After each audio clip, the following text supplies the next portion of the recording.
какие вузы региона можно поступить в следующем учебном году. По данным Министерства образования, науки и молодежной политики Республики Коми, последние 3 года количество выделяемых бюджетных мест увеличивается. На 2022-2023 учебный год заявлено 2683 бюджетных места, что на 5% больше прошлого года и на 7% позапрошлого. В новом учебном году абитуриенты смогут поступить в 4 организации высшего образования, располагающиеся на территории республики, сообщает Минобрнауки Коми. Такими учреждениями остаются Сыктывкарский государственный университет имени Петерима Сорокина – 1409 бюджетных мест на 2022-2023 учебный год.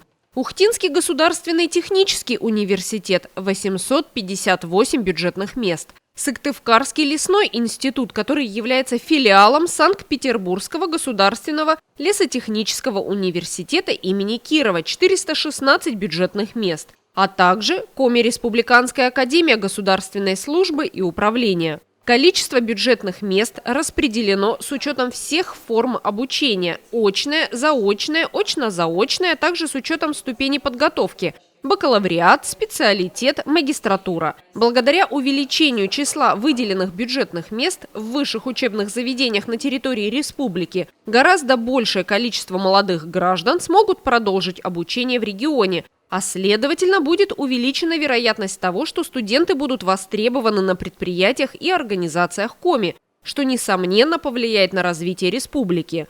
Уже 1 марта 2022 года на всех официальных сайтах вузов будут размещены правила и условия приема абитуриентов в образовательные организации, перечень специальностей, профессий, вступительных испытаний, требования к уровню образования и другая важная информация. Прием документов абитуриентов, поступающих в вуз, начнется не позднее 20